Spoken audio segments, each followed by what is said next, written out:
दहिसर आणि बोरिवली ही मुंबई पश्चिम उपनगराची शेवटची टोकं। दहिसर हे मुंबईचं प्रवेशद्वार म्हणून ओळखलं जातं। एकीकडे संजय गांधी राष्ट्रीय उद्यान तर दुसरीकडे गोराईची खाडी असं निसर्गाचं वरदान या भागाला लाभलंय। त्याचबरोबर कान्हेरी गुंफा आणि मंडपेश्वर गुंफा अशा ऐतिहासिक वास्तूही या भागात आहेत। मात्र 1980 नंतर या उपनगराचा विकास झपाट्याने झाला। या ठिकाणी पूर्वी शेती होती, गावठाणं होती, मासेमारी हा इथल्या लोकांचा मुख्य व्यवसाय होता। परंतु ते आता सगळं लोप पावलंय आणि जागा घेतले ती टोलेजंग इमारतींनी। या ठिकाणी मराठी वस्ती आहेच, पण हा भाग गुजरातला जवळ असल्यामुळे गुजराती लोकांचं प्राबल्यही या भागात सगळ्यात जास्त आहे।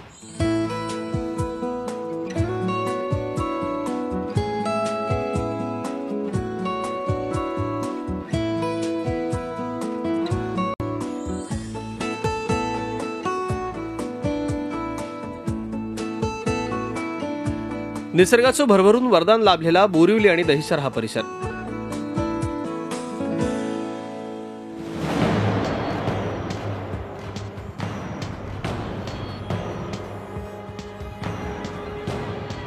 मात्र झपाट्यानं झालेल्या विकासानं बोरिवली दहिसरच्या निसर्गाचा झपाट्यानं ऱ्हास झाला। या उपनगराचं विद्रुपीकरण झालं।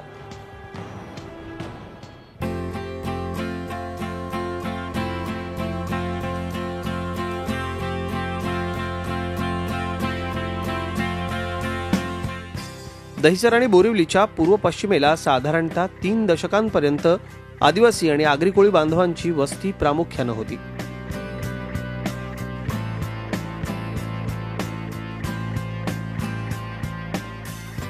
दहिसर आणि बोरिवली पूर्वेला आदिवासी पाडे जास्त होते। देवलापाडा, देवीपाडा, कांदरपाडा, रावलपाडा अशी या पाड्यांची नावं आजही इथं आढळतात। मात्र इथली आदिवासी वस्ती आता लोप पावली आहे। पूर्वेला असलेल्या आदिवासींची गुजराण भातशेती आणि संजय गांधी राष्ट्रीय उद्यानातल्या जंगलावरच व्हायची। दुसरीकडे दहिसर आणि बोरिवली पश्चिमेला आगरी आणि कोळ्यांची गावठाणं आढळून यायची। वझिरा कोळीवाडा, एकसरगाव, कांदरपाडा गावठाण अशी नावं आजही या भागात आपल्याला पाहायला मिळतात। इथं आगरी आणि कोळ्यांची वस्ती आजही आहे। हे लोक खाडी आणि दहिसर नदीवर मासेमारी करून आपली उपजीविका चालवत। शेती आणि खाडीवरती मच्छी पकडायचा हा उपजीविकेचं साधन होता। शेती पण गेली, खाडी पण गेली। खाडीचं आता तो दलदल झाली। खाडीमध्ये लोकवस्ती वाढत गेली, तबेले आले, हॉस्पिटल्स आले, त्याच्यामुळे सर्व ते घाण झाले। आता खाडीवरती कोण कोळी आणि आगरी समाज काय मच्छी पकडत नाही। दहिसर नदी ती त्याच नदीवर आम्ही पुढे मच्छी पकडायचो, पण दहिसर नदी आता ती घाण झाली, त्या दलदल झाली, ती नदी म्हणून राहिली नाही आता। ते तर नाला झाला याचा घाणीचा। पूर्वी दहिसर नदीमध्ये म्हणजे 4 फुटाच्या याच्यामध्ये 4 आणि 8 आणे जरी पोते टाकले तर दिसायचे ते, आणि काढायचो आम्ही परत ते। आता तसं काय नाही, ते कमरेच्या एवढंच दलदल झालेलं आहे।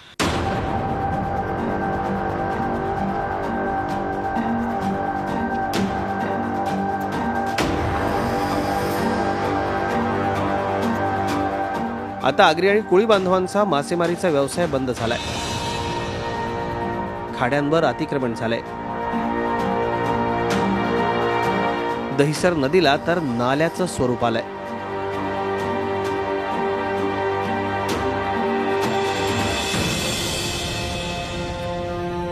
दहिसर बोरिवलीचा परिसर गेल्या 3 दशकात कात टाकतोय। इथल्या खाडीवर अतिक्रमण होऊन झोपड्या उभ्या राहिल्यात।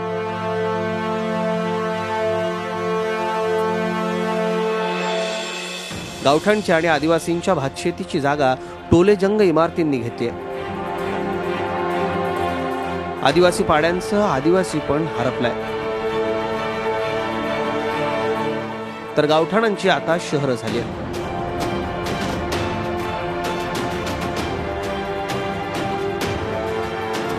पूर्वीच्या काळामध्ये डायनासोर जसे गायब झाले, लोकांना असं वाटतं मुंबईमधून आदिवासी गायब झाले असे लोकांची कल्पना आहे काही जणांची।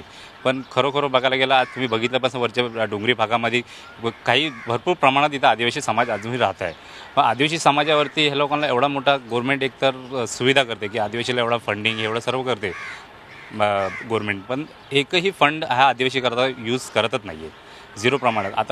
आता जसं आपले सरकार बोलते घरी घरी शौचालय असलं पाहिजे, घरोघरी लाईट असला पाहिजे, घरोघरी पाणी यायला पाहिजे, पण मुंबईसारख्या शहरामध्ये आजही डोंगर भागामध्ये ना आदिवासी लोकांसाठी ना लाईटीची सुविधा आहे, ना पाण्याची, ना शौचालयाची सुविधा आहे।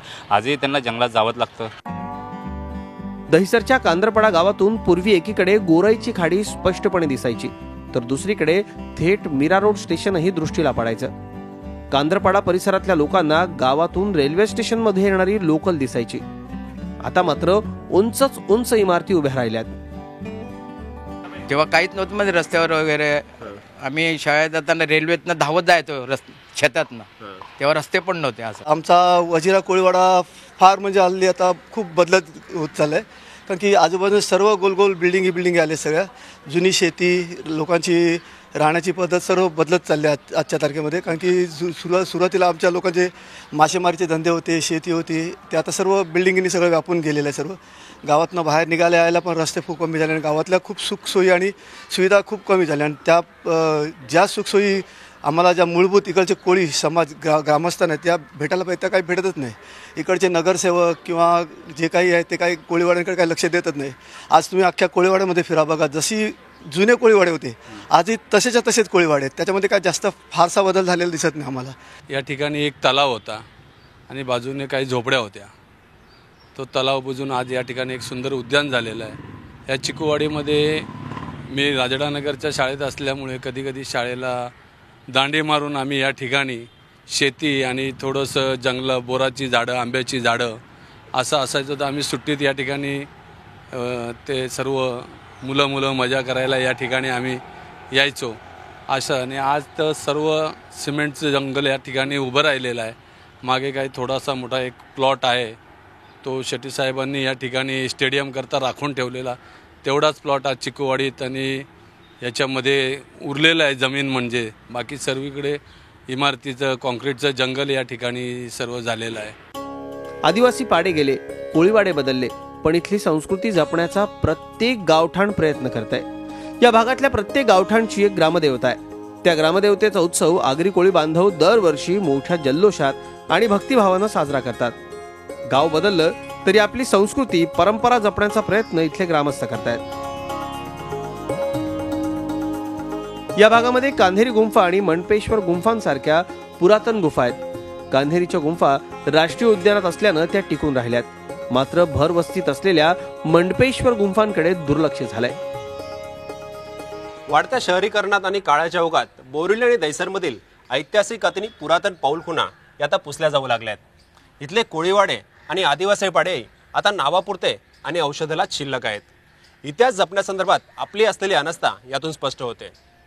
पहिल्या भागात आपण बोरिवलीतील ऐतिहासिक पाऊलखुणांचा आढावा घेतला. आता पुढील भागामध्ये बोरिवलीतील आणि दहिसरमधील राजकीय परिस्थितीचा आपण आढावा घेणार आहोत.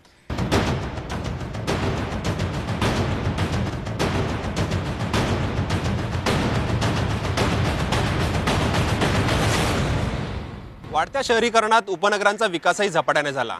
दहिसर आणि बोरिवलीची लोकसंख्या मागील काही वर्षात झपाट्याने वाढली. या ठिकाणी मराठी मतांबरोबरच गुजराती आणि उत्तर भारतीय मतांचाही प्रभाव आहे. आतापर्यंत शिवसेना आणि भाजपने या ठिकाणी वर्चस्व राखलंय. मात्र आता युतीमध्येच धुसफूस सुरू असल्यामुळे वर्चस्वासाठी या ठिकाणी शिवसेना आणि भाजपमध्येच सामना रंगण्याची चिन्ह आहेत. राजकीय इतिहास पाहिला तर मराठी आणि गुजराती बहुल असलेल्या दहिसर बोरिवलीतल्या मतदारांनी नेहमीच शिवसेना भाजप युतीला साथ दिली आहे. या दोन उपनगरांमध्ये विधानसभेचे 3 मतदारसंघ येतात. दहिसर, बोरिवली आणि मागाठाणे हे मतदारसंघ अनेक वर्ष शिवसेना भाजपकडेच आहेत. सध्या दहिसर आणि बोरिवली इथे भाजपचे आमदार तर मागाठाण्यामध्ये शिवसेनेचे आमदार आहेत. मागच्या विधानसभा निवडणुकीत युती तुटल्यानंतरही इथं प्रामुख्यानं सामना झाला तो शिवसेना आणि भाजपमध्येच. यात भाजपनं दहिसर मतदारसंघ शिवसेनेकडून हिसकावून घेतला. त्यामुळे दहिसरमध्ये असलेल्या शिवसेनेच्या वर्चस्वाला काहीसा धक्का बसलाय. या दोन उपनगरांमध्ये मिळून एकूण 17 वॉर्ड्स आहेत. यातील 6 शिवसेनेकडे, भाजपकडे 4, मनसेकडे 3, काँग्रेसकडे 2 आणि राष्ट्रवादीकडे 2 असं बलाबल आहे. मागच्या महापालिका निवडणुकीत शिवसेना भाजपची युती होती. आता मात्र युती होईल की नाही या बाबतीत प्रश्नचिन्ह आहे. तर आज शिवसेना आणि शिवसैनिकांनी एक बालेकिल्ल्यासारखा टिकून ठेवलेला आहे. आणि येणाऱ्या काळामध्ये पण जर आपण बघाल की शिवसैनिक आणि खरं म्हणजे आम्ही जे काही 4-5 नगरसेवक शिवसेनेचे आहोत, त्या प्रभागातल्या तर आमच्या ज्या उमेदवारी आहे ते तर नक्कीच येतील असा मला ठाम विश्वास आहे. पण त्या पलीकडे जाऊन जास्तीत जास्त उमेदवार कसे निवडून आले पाहिजे या 2017च्या महानगरपालिकेच्या त्याच्यासाठी आमचा प्रयत्न असणार. नाही, देशामध्ये मोदीसाहेब करत असलेलं काम महाराष्ट्रामध्ये आमचे मुख्यमंत्री माननीय देवेंद्र फडणवीस साहेब करत असलेलं काम आणि स्थानिक पातळीवरती आमचे खासदार, आता आमदार जे आमचे मंत्री आहेत ते आणि आम्ही सगळे नगरसेवक ह्यांनी जी विकासाची कामं केलेली आहेत जनतेमध्ये जाऊन, ह्या कामाच्या जोरावरती आम्ही लोकांकडे मतं मागायला जाणार आहोत. गेल्या निवडणुकीत दहिसर बोरिवलीत मनसेचा प्रभावही चांगलाच जाणवला. त्यामुळे या ठिकाणी मनसेचे 3 नगरसेवक निवडून आलेत. या निवडणुकीत इथे मनसेचा प्रभाव कितपत राहील याबाबत उत्सुकता आहे. 2009च्या निवडणुकीत मनसेचे एकमेव निवडून आलेले आमदार प्रवीण दरेकर यांनी भाजपात प्रवेश केलाय. त्यांच्याबरोबरच काही कार्यकर्ते आणि पदाधिकारीही भाजपात गेलेत. मात्र त्याचा फारसा फरक मनसेला पडणार नाही असा दावा मनसेकडून केला जातोय. आम्ही जी लोकांसमोर या निवडणुकीमध्ये जाणार आहोत ते मूळतः आम्ही केलेली जी विकास कामे आहेत त्याच्या आधारावरती जाणार आहोत. त्यामुळे कोण गेलं कोण राहिलं याचं गणित आम्ही नाही करत बसणार. जे आमच्याकडे आत्ता संख्याबळ आहे त्या संख्याबळाच्या जोरावरती आम्ही आज निवडणुकीला सामोरं जाणार आहोत. मागच्या निवडणुकीत या ठिकाणी काँग्रेसचे 2 नगरसेवक निवडून आले होते. मात्र 2014च्या लोकसभा आणि विधानसभा निवडणुकीतल्या मोदी लाटेनं इथं सगळ्याच पक्षांना झटका दिला होता. मात्र तरीही यावेळच्या निवडणुकीत लोक काँग्रेसला साथ देतील असा विश्वास काँग्रेसला वाटतोय. मुंबई महापालिकेतल्या शिवसेना भाजपच्या भ्रष्टाचाराचा मुद्दा त्यांच्या विरोधात जाईल असा विश्वास काँग्रेसला आहे. 40,000 करोडचा यांचं वार्षिक बजेट असताना मूलभूत सुविधा कुठे हे देतात आहे. मुंबई एकदम म्हणजे बोरिवली दहिसरने पूर्ण मुंबई बकाळ करून ठेवली आहे. मुंबईचा जो विकास व्हायला हवा होता काहीच झालेला नाही आहे. आणि त्याच्यामध्ये भ्रष्टाचार एवढा वाढला आहे. कालच मुख्यमंत्री म्हणाले महाराष्ट्राच्या मुंबई महानगरपालिकेचा भ्रष्टाचार खूप वाढलेला आहे, तो मी संपवणार. अरे तुम्हीच BJP आणि शिवसेना तुमचीच 22 वर्षापासून सत्ता आहे. तुम्ही मांडीला मांडी लावून बसले आहेत, एक दुसऱ्यांवर आरोप करत आहे. स्थायी समितीचे अध्यक्ष शिवसेनेचे आहेत तर स्थापत्य समितीचे अध्यक्ष तुमचे BJPचे आहेत. दोघं मिळून तुम्ही सरकार चालवता महानगरपालिका आणि आपलेच मुख्यमंत्री म्हणतात की तिकडे भ्रष्टाचार चालू आहे. कोणाच्या अधिरेखेखाली चालू आहे हा भ्रष्टाचार? तर आणि त्या भ्रष्टाचारामध्ये हे गोवतात कोणाला? कॉन्ट्रॅक्टर आणि अधिकाऱ्यांना. तुमचा त्यामध्ये वाटा नाही का? सर्वांना सर्वश्रुत माहिती आहे सर्वांना. तर हे सर्व कुठेतरी संपलं पाहिजे. नालेसफाई घोटाळा, तुमचा रस्ता घोटाळा, खड्डा घोटाळा, पेंग्विन घोटाळा, टॅब घोटाळा, कित्येक घोटाळे बाहेर आले. नावाखाली फक्त बोंबाच आहे, दुसरं काही नाही. पुढील निवडणुकीला मी समोर जाताना मी विकासाचाच मुद्दा करीन. कारण की मी एवढं काम केलं. लोकच सांगतात का हा सीट OBC जनरल झाला असून मी माझा कलिग आहे श्वेता कोरगाव तिला उभा करतो तर सर्व आम्हाला साथ देतात. आणि विकासाच्या नावाखाली मी 100% मी एवढं काम केलं तर मी निवडून नक्की येणार असं मला वाटतं. राष्ट्रवादीचे या ठिकाणी 2 नगरसेवक होते. मात्र या दोन्ही नगरसेवकांनी शिवसेनेत प्रवेश केलाय. तर दुसरीकडे दहिसरमध्ये शिवसेनेला अंतर्गत संघर्ष डोकेदुखी ठरणार आहे. बोरिवलीतील ऐतिहासिक आणि सामाजिक परिस्थिती जशी झपाट्याने बदलते तशी राजकीय परिस्थिती झपाट्याने बदलते. इथे प्रत्येक पक्ष आपले अस्तित्व टिकवण्यासाठी झगडणार आहे. मोदी लाटेवर सवार होऊन भाजप मतदारांसमोर जाणार आहे तर दुसरीकडे मराठी अस्मितेचा मुद्दा पुढे करत पुन्हा एकदा मराठी मतांचा जोगवा शिवसेनेकडून मागितला जाणार आहे. काँग्रेस उत्तर भारतीय मतदानावर अवलंबून असणार आहे आणि तेही इथे या मतदानासाठी झगडणार आहेत. प्रत्येक पक्ष इथे आपलं अस्तित्व टिकवण्यासाठी आगामी महापालिका निवडणुकीत आपल्याला संघर्ष करताना या ठिकाणी पाहायला मिळणार आहे.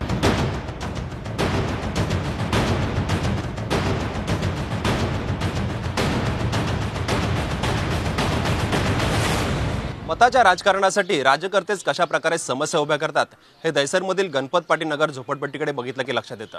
साधारणतः 20 वर्षापूर्वी झोपडपट्टी उभी राहिली.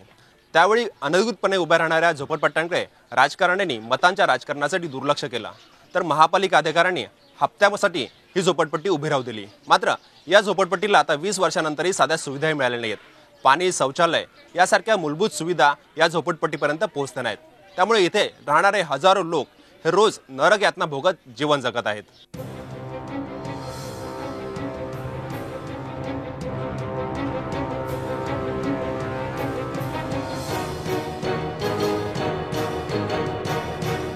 मुंबईतील धारावी झोपडपट्टीशी ही दहिसर बोरिवलीतील झोपडपट्टी स्पर्धा करते.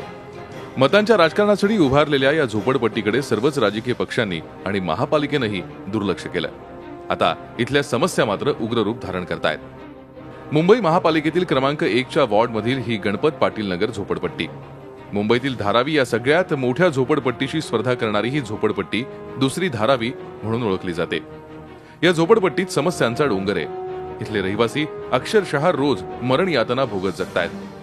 इथली सगळ्यात मोठी समस्या म्हणजे पाण्याची.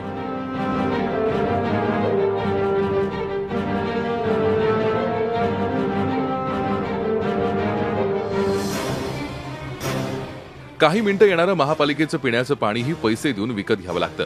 तर आंघोळ आणि इतर गरजांसाठी झोपडपट्टीतच अनेकांनी लहान विहिरी खोदल्यात. त्या विहिरीतील अस्वच्छ पाणी वापरलं जातं. त्यातून लहान मुलांना त्वचा रोग होतात. त्यामुळे इथली आरोग्याची समस्या मोठी आहे. होते त्रास, कपड्यांचा वास येते, लेकरांना बिमार पडतात, पण काय करायचं, पाणीच नाहीये ना. त्रास तर सगळंच होते. भांड्यांचं पण नंतर धुवून ठेवलं तर असे साईडला, मग नंतर त्याच्या पाणी साचलं असलं नंतर वास पण येते, मोरीमध्ये वाचायला पण वास येते त्याच्यात. इथं नगरसेवक येतात, आश्वासनं देतात, पाणी देऊ, लाईट देऊ, इथं कशाची सुविधा नाही. दहिसर पूर्वेकडील केतकीपाडा ही याच समस्यांनी ग्रस्त आहे. खरं तर हा आदिवासी पाडा, पण आता आदिवासींबरोबरच मागील काही वर्षात या ठिकाणी झोपड्या वाढल्या. 40 वर्ष या ठिकाणी राहूनही लोकांना आजही मूलभूत समस्यांसाठी झगडावं लागतंय. आर्थिक राजधानी मुंबईत असलेल्या इथल्या रहिवाशांना ना नीट पाणी मिळतं ना वीज. यहाँ पे कुछ लोग ऐसे हैं कि लाइट का चोरी करते हैं, तो जो लोग मीटर से चलाते हैं उनकी भी दिन में कम से कम 4-5 बार लाइट जाती है. संजय गांधी राष्ट्रीय उद्यानाच्या शेजारी असलेल्या या पाड्यात बिबट्याची दहशत आहे. बिबट्यापासून संरक्षणासाठी या ठिकाणी संरक्षक भिंत बांधण्यात आली. मात्र निकृष्ट बांधकामामुळे ही भिंतही कोसळली आहे. तिच्या दुरुस्तीकडे कुणीही लक्ष देत नाही. जास्त करून वाघाचा तर भरपूर त्रास होतो. ह्याच्या आधी 13-14 वर्षापूर्वी एका मुलीला पण इथून घेऊन गेलेलं आहे. आणि आता इकडे म्हणजे कुत्री वगैरे जास्त प्रमाणात होती, ते पण आता नाही आहेत. कारण वाघ ज्यावेळेस पावसाळा चालू होतो किंवा पावसाळा संपल्याच्या नंतर पाण्यासाठी वगैरे भटकत येतो, त्यावेळेस तो कुत्र्याला वगैरे शिकारी करून इकडून घेऊन जातो. बोरिवली दहिसर मधील मुख्य रस्त्यांची समस्या काही प्रमाणात सुटली आहे असं म्हणता येईल. मात्र तरीही खड्ड्यांचा प्रश्न इथे कायम आहे. काही झोपडपट्ट्यांमध्ये आजही रस्ते बनलेले नाहीत. मुंबई महापालिकेमध्ये सत्तेत असलेल्या शिवसेना भाजपचा या ठिकाणी वरचष्मा आहे. मात्र तरीही इथल्या मूलभूत समस्या मात्र अजून सुटलेल्या दिसत नाहीत. दहिसर बोरिवलीमधील बदलता इतिहास, इथली बदलती राजकीय समीकरणं, त्याचबरोबर इथल्या समस्यांचा आढावा आपण घेतला. इथल्या राजकीय समीकरणावर नजर टाकली तर प्रामुख्याने काँग्रेस, शिवसेना आणि भाजप यांच्यात प्रमुख लढत होणार आहे. मात्र त्यातही शिवसेना आणि भाजपला वर्चस्वासाठी झगडावं लागणार आहे, तर काँग्रेस आपलं अस्तित्व या निवडणुकीत या ठिकाणी शोधणार आहे.